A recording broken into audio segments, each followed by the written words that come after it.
Naalala mo ba, akala natin pag adult ka na, freedom na. Like, move out ka, may sarili ka ng pera, happy life. Hindi pala gano'n. Yes, di pala Ang ganon. adulting pala ay bukod sa pagbabayad ng bills at ang pag-grocery mo, yung ref mo usually punong-puno ng mga half-open condiments at Leftovers. leftovers. At nasasayangan ka lang, kaya tinake out mo siya.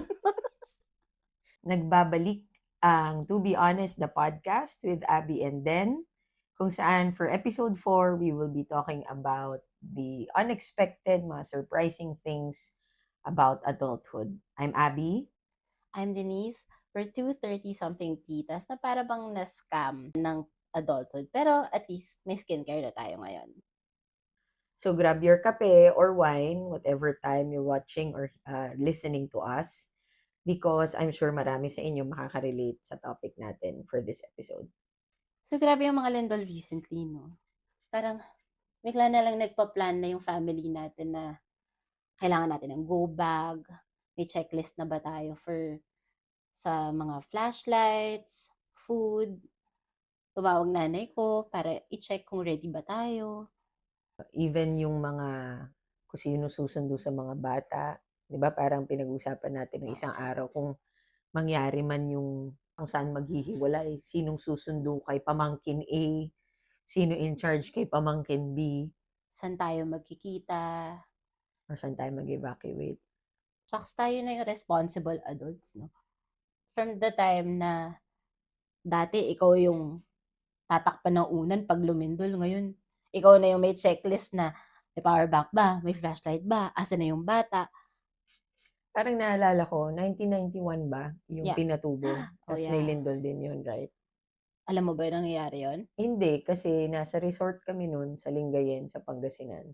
Tas naramdaman ko lang na umuugong, not because of the earthquake, pero kasi binubuhat na ako, nililikas kami kasi malapit kami nun sa dagat. So, 'di ba, pag lumilindol, you have to get as far away from the shoreline as Yeah. possible. So, nagising ako, nabuhat-buhat na ako kasi ililikas na kami. So, ang bilis ng mga pangyayari, ngayon tayo na yung maglilikas. Sa noong 1991, well, wala talaga, like no memory na lumilindol. But kwento lang sa akin, nagpapagawa kasi kami ng bahay nun. So kami ng papa ko nandun sa construction area. Ang daldal ko lang daw. So, alam mo yun, wala daw akong kamalay-malay na Lumilindol. lumilindol na. So, yun yung parang ang saya. Ang The saya joys of being a child. Truly, yeah. Pero ngayon, we're the adults. Pero kailan mo nga ba na-feel na adult ka? I think, siguro kasi dahil ate ako, parang growing up, meron akong sense of responsibility about some things. Pero, habang kalaunan, wow, ang lalim. Wow. Parang the moment na nagkaroon ako ng responsibility na ako na yung in charge sa maraming bagay, kagaya ng keeping ng documents, Mhm. mga birth certificate, titles, insurance, pati mga history ng amilyar, real property tax ng bahay. There was a time na hindi masyadong okay, so nagkaroon ng mga back taxes. Although hindi pa naman ako yung in charge of producing the money to pay Yeah. for it, pero yung trying to understand during my siguro mga early to mid-20s kung ano yung mga dumadating. Dun siya nagkaroon ng onset para sa akin. What about you? Ako medyo late. So, late talaga siya. I only felt na I'm a real adult when my dad passed. Same field kami. Aside from the emotional stress nga na nawala siya, kasama din yung biglang, ang dami palang binabayaran. Dami palang binabayaran, no? Tsaka ang daming hinahandle. So, ang dami mo ring sasaluhin. Parang biglang magtatanong na sa amin, mama ko, parang, ano nang gagawin natin? So, parang, shucks, Kasama ka na pala. me? Bunso nga ako. So, parang, tambay lang ako dito. Diyan lang ako. Parang tanungin mo sila. But since nga, wala brother ko here. So, kami lang ng sister ko, mostly, yung magde-decide sa matters na nandito sa Pilipinas. So, that's the time talaga na yung bills, kasama na kami, yung ibang bayarin. So, aside from the bills, no, kasi nga, we talked about surprising, unexpected things. We asked this question on our IG, kung ano yung mga perspective naman ng ibang tao. Because, of course, we're limited to being women, we're limited to our age range as millennials, and also childless people. So, kaya tinanong din namin yung mga opinion ng iba. Parents said, grade school admissions. I'm assuming ang dami kasing requirement na hinahanap. Oh, Another one answered, thinking of what to cook 3 times a day, 7 times a week. hindi ko kaya yun.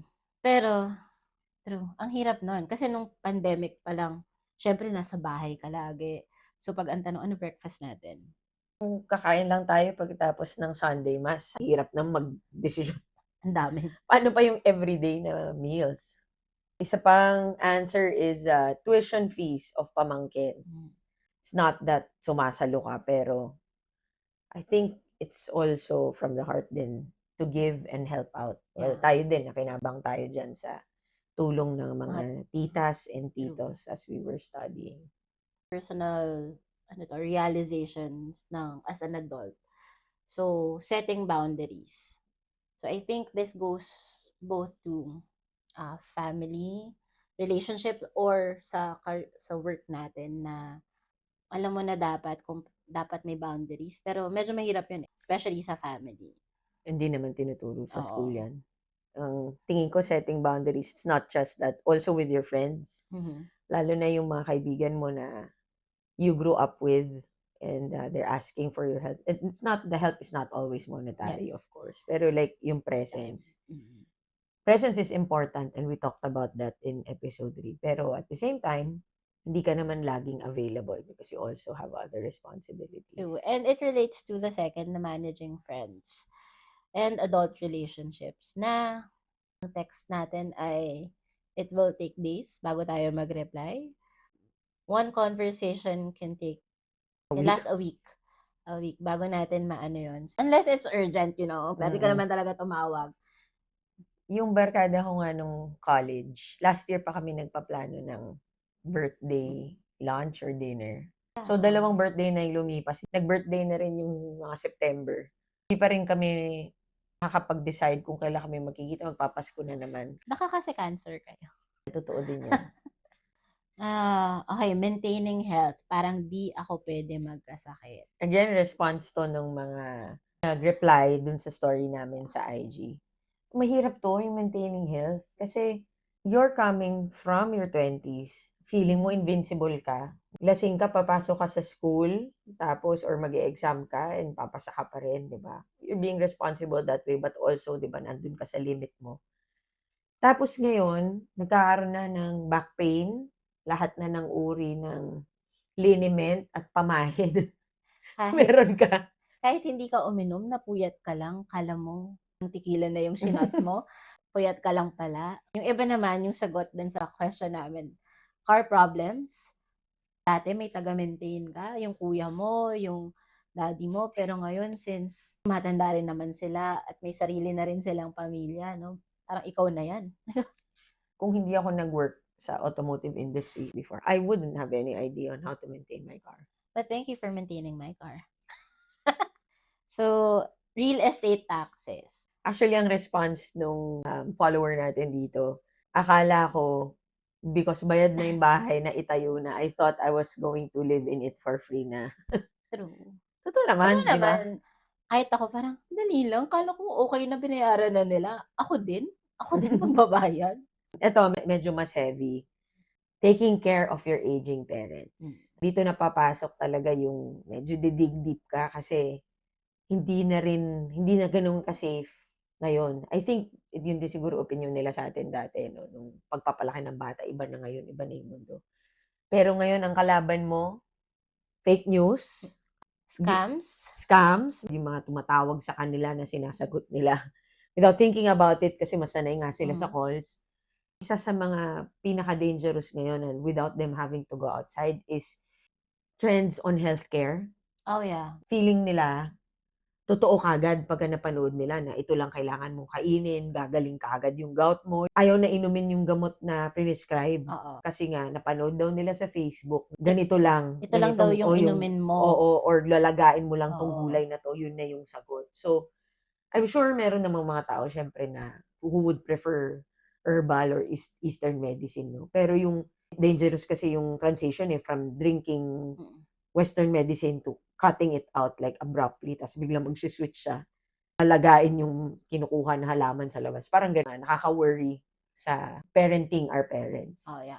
Pero kaya nga medyo mabigat kasi hindi naman natin na-realize yun na parang ngayon, ito pala yung feeling ng parents natin nung time na aging din yung parents nila. Nag-aalaga pa sa atin, tapos wino-worry din nila yung parents nila. Mm. And meron isa dito very personal, silence hits differently pala after a long day. Parang gusto ko na lang ng katahimikan at scented candles. Ako minsan nag-aambisyon pa ako ng mga gusto kong gawin after a day's work. Feeling ko pag uwi ko, ay, ito gagawin ko, magagawa ko yung ganito. Pero pagdating ko na sa bahay, lalo na pag galing ako sa event, isa lang pala itong pangarap. Akala ko makakapanood ako pero tulog na ako. Lalo na pag Korean novela na magbabasa ka ng subtitles, talagang pangpahele ko siya. So, wala akong natapos na episode. Pero, ang weird dun is full day ka din naman ng student ka. Pero, Oo. kaya mo tumambay, kaya mo manood ng series ng tuloy-tuloy ng DVD na nabili mo sa rec. Feeling ko kasi, iba yung mental load ng responsibility mo noon sa ngayon. Yeah. Noon kasi, as a student, sarili mo lang yung pake mo eh. Kailangan ko pumasa, kailangan kong pagkasyahin yung allowance ko. Kung mag-org ka or mag-extracurricular ka, na mapanindigan mo yung mga ginusto mong gawin, Wala talaga akong responsibility. basta pumasa ka lang. Basta pumasa ako. Eh ngayon, ang dami. Kahit pag-uwi mo, isipin mo, parents mo, of course, relationship mo, yung household works. Kailangan mo tapusin para malinis-linis naman yung paligid mo. Pero ito na nga, magpapasko na naman. And sa Pasko, alam mo naman sa Pilipinas, napakalaking bagay ng Pasko dahil may Christmas bonus. So, syempre, sino ba naman ang hindi mapapasaya ng Christmas bonus? Pero ngayon, as an adult, ikaw na yung nagpapa-Christmas bonus, no? Ikaw na nagre-regalo sa mga bata. Tapos ikaw rin magpapa-bonus. Syempre sa mga staff mo, helpers mo. Pero syempre, we're not complaining. We'd rather be Yes. in a position, syempre, na meron kang kapasidad magbigay. Diba? It's just that hindi ko siya ine-expect na hindi siya sumagi talaga sa Hindi. isip ko na nakasama siya talaga dapat sa budget mo. Oo nga eh. Pero syempre nung paunti-unting nagsa-start ka, parang, oo nga, kasama siya sa batas. Sa akin siguro yung parang, hindi na ako yung batang nireregaluhan. Correct. Speaking of regalo, anong age ka last nakatanggap ng gift from a ninong or ninang? Monetary ba? Syempre parang Hindi, basta regalo. Kasi at a certain age, it stops, di ba? parang siguro mga 25. Binigyan pa rin ako ng tita ko. Kasi love niya ako eh. Christmas gift ba? Kahit birthday, Christmas gift, yung, di ba dati, yung meron kang ine-expect, yes, birthday ko na, o di kaya, okay, Pasko na. Binigyan ako ng baon ng tito ko nung pumunta tayo Australia. Eh, iba naman yun. Kasal naman natin yun. Hindi, sabi niya, baon mo, Denise. So, we have a new segment. It's just an agree or disagree segment. So, I will read some, Denise will read some too. And then we will both decide on if we agree or not. Okay, agree or disagree on money. Sweldo day only feels good for 10 minutes. Ikaw? Disagree. Thankful ako may pambayad ako. Nauna na si Judith kay Mirna, napunta na siya sa pambayad. Okay pa rin kasi life goes on. Agree or disagree? Treating yourself is the fastest way to go broke. Disagree. Disagree din ako. Disagree. Bakit ka disagree? Siyempre, moderately treating yourself. Like, minsan, bibilin mo yung gusto mo. Minsan, kakain ka sa labas. Pero hindi mo naman ito todo na talagang you'll go broke. Parang kailangan ko mo ma-feel yun na Hindi ka nagtatrabaho for survival lang.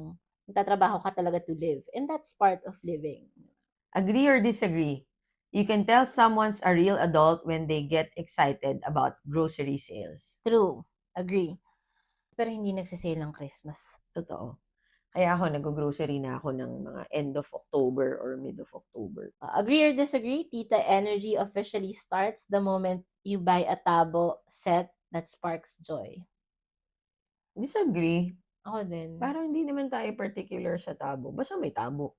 Agree or disagree? You can tell you've grown up when you have a favorite brand of vinegar. Agree.